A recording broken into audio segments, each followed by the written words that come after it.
Okay. So, samahan niyo akong gumawa ng Trello board. I think kailangan ko siya for myself. So, I need to be more organized. So, syempre search ko na yung Trello or trello.com. Get Trello for free.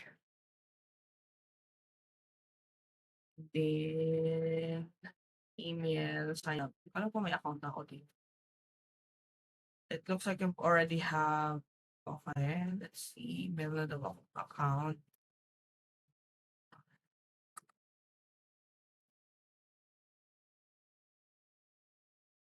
Mali daw ang password. Get logged in, send recovery link. Ay, ka-recover ko lang 'to. Yan.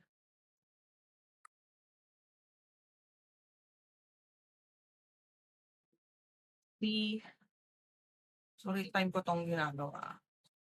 Ayan, meron naman grabe, Intego Media pa. That brings back a lot of memories. Okay, gusto kong gumawa ng board for, um, let's see here, the necessary. Gusto kong gumawa ng sarili kong workspace. Create a workspace board, personal space. PP.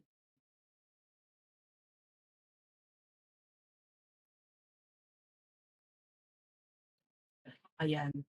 So, meron tayong to do, doing, done. Pa naman ang dami namang naglalabasan na whatever. So, for example, pwede mo yan i-edit. So, to do, pwede mo yan gawing in progress, done, pwede rin maglagay ng on hold, waiting for something. So, yan. I think pwede ko siyang dito, waiting for something ilagay dito. Dina-drag and drop ko lang siya.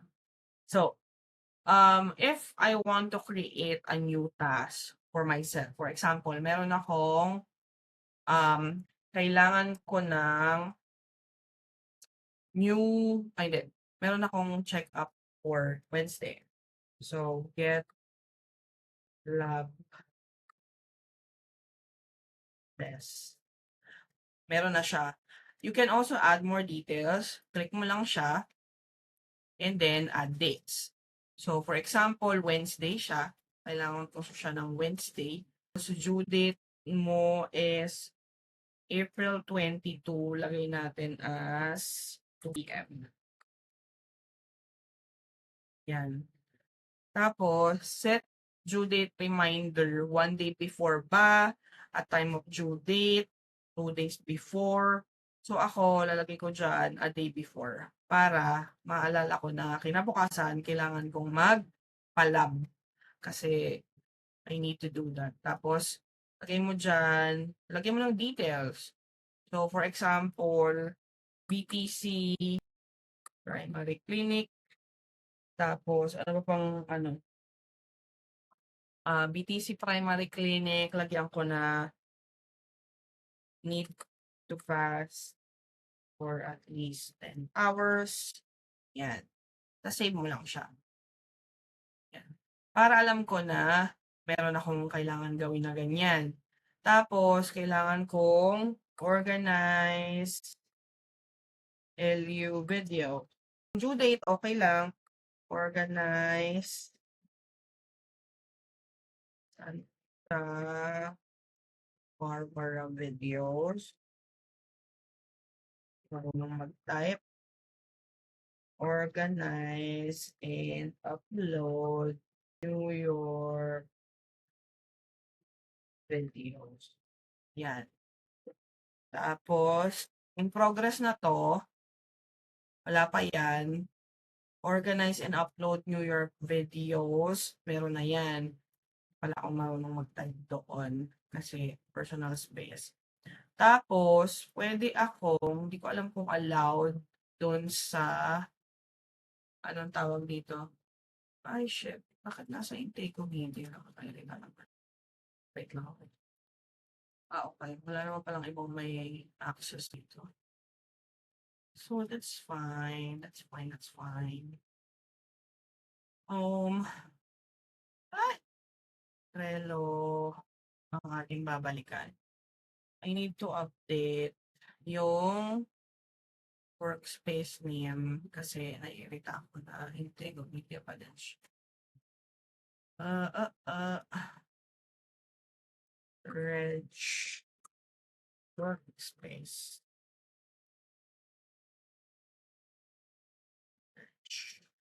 Save.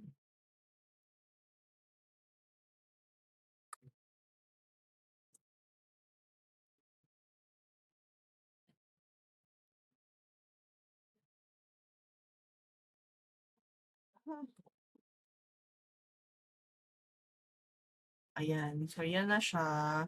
Balik tayo kay in-edit ko lang kasi naiirita ako dun sa name. So, ito na siya, diba? So, Reg Workspace. Tapos, tingnan natin yung members. Tanggalin natin yung hindi natin member. Edit. Sino to? Remove multi-board. Remove from workspace. Tatanggalin natin yung mga hindi natin kailangan kasi this is my email. Looks like I created this. So, ako yung admin. Tapos, I wanna create something for, alam, hindi na ako pwede mag-create ng boards. Let's create new board. For social media. Ano, pwede pa? Okay, pwede pa.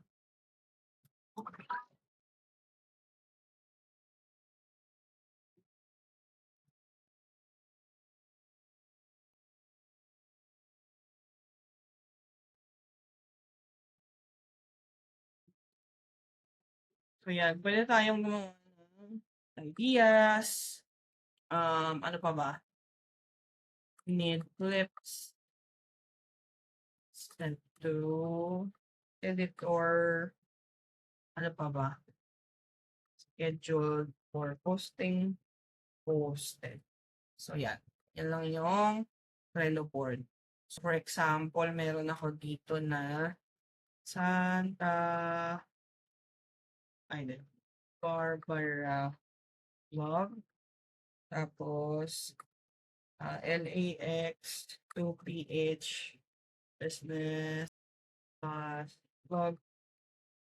Tapos, lagyan natin ng need VO or voiceover. Siguro dito natin siya ilagay sa yan. Tapos, lagyan natin ng for revision. Kasi para if may kailangan i-post ay i-revise tapos for review. Para kailangan kong i-review na videos. Ito natin yan sa, yan. So for example, yung LAX to PH business class vlog ko, for revision siya, lalagay ko siya dito. Santa Barbara vlog, need clips. New York vlog, need clips. Ayan. So, ganyan gagawin ko. So, ito na yung pinaka-social media space ko. Dito ko lalagay yung mga eme. Tapos, kung gusto kong pumunta dun sa personal ko, balik lang ako. Tapos, puntahan ko tong personal space ko. So, yan. Yan, to do in progress, waiting for something done on hold. Tapos, kung may gusto kong ilagay na kunwari ito, hindi ko naman to dapat dito ilagay na, purahin ko na lang siya kasi, to nasa social media na siya. So, pwede ka naman mag-move. Dami namang, pwede mo siyang i-move sa, kung ano bang space yung gamit. So, dahil, na to, hindi. To do pa din to kasi kailangan ko mag-organize ng videos. So, okay lang yan. So, ayan yung Trello board. Napakahaba niya kasi detailed siya. But yeah, that's how you use Trello. I think I'm gonna use this. Gusto ko yung mali spelling. I'm gonna use this for my personal stuff para ma-monitor ko kasi kailangan ko din yung mga social media. So, kunwari punta tayo ulit kay social media. Excuse me. So, social media, meron na ako ng scheduled for posting, English, communication skills, training. Tapos,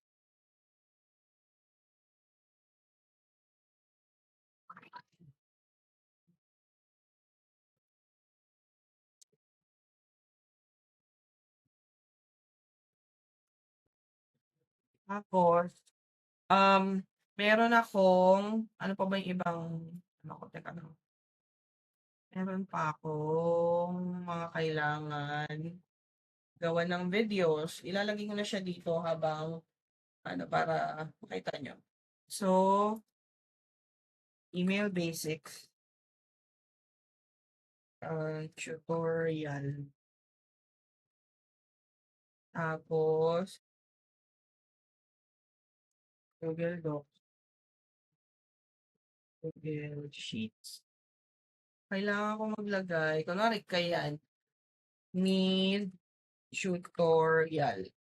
Yan, lagyan natin need tutorial kasi iba yung ideas, iba yung need tutorial. Yung ideas, yung mga gusto kong gawin. Pero kung idea na siya ay gagawan ko na siya ng tutorials na lang, dito ko siya lalagay. So, kunwari may naisip ako na ay gusto ko ng vlog or ng ganitong klaseng content. So, doon ko lalagay siya sa ideas.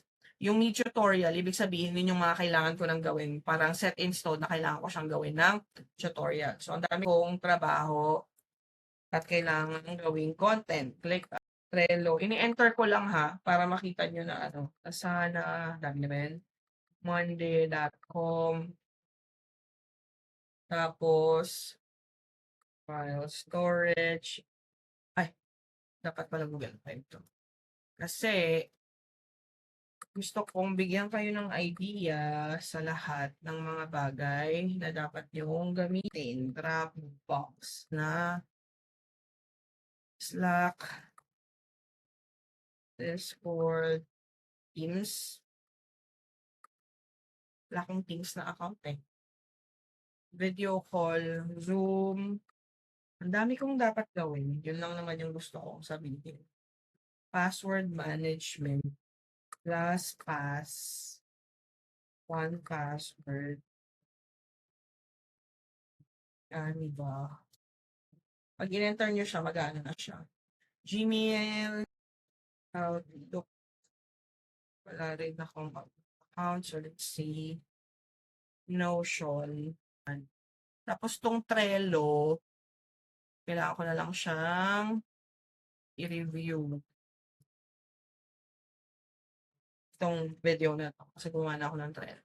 Trello, I need to review para ma-edit ko siya. Tapos, ano pa ba? I think yan na siya. Tapos kung for example, gusto ko siyang na ang email basics, gusto ko na ma-post siya by Thursday ng 6 PM. Siyempre, lagyan natin siya ng, kasi 6 PM ako lagi nagpo-post, di ba? Maglalagay ako ng reminder one day before. Kasi yun yung kailangan kong gawin yung video. Tapos ito, lalagay ko siya na siguro ilagay natin siya ng ilan ba yung Trello? Kasi gusto kong sunod-sunurin siya. Huwag ko na lang muna itong lagyan ng date. Ginawa ko lang para, ano. So, iyan, ganyan siya. Ayun, let me know if may question kayo, pero that's how you use Trello. Normally kasi board lang yung gamit ko. Meron pa siyang mga sample dito eh. May mga templates. Ayan, pag pumunta ka dyan, pwede kang mag-check ng mga templates mo. May task, na natin yung pala niya. Yung itsura niya. Getting started to do, doing, done. HR and operations, recruiting pipeline. Anong nakalagay? Future needs pause, need to pause. Ayan. Ayan yung mga sample na pwede mong gamitin. Pero ako kasi, mas gusto kong gumawa ng sarili kong workspace or sarili kong board the way na kung paano ako nagpa-function. So, ganun siya. Ayun, let me know if my question and if this is something helpful din para sa inyo, let me know din. But that's how others use it. Kung sa work, same lang din naman siya. Kunwari ito, Intego Media. To think about, may to do, may ganyan. So, parang move lang din siya. Kapag nasa to do na, gagawin na, tapos i-assign. Pwede ka kasi mag-assign dyan eh. So, i-assign ko sa sarili ko.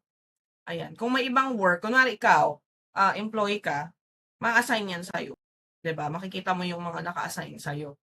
Tapos, kapag may iba kang ka-work, kung ikaw yung nagma-manage ng mga task, i-assign mo sa iba kasi walang ibang tao dito sa space. So, hindi ko siya mailalagay.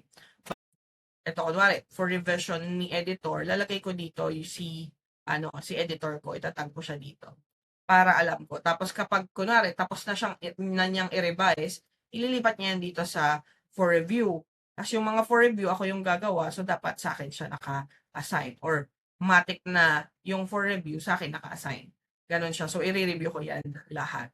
Tapos, kunwari, kailangan ko ulit na may pa-edit pa ulit sa kanya, lilipat ko yan dito sa kanya for revision. Tapos, maa-assign doon sa editor ko.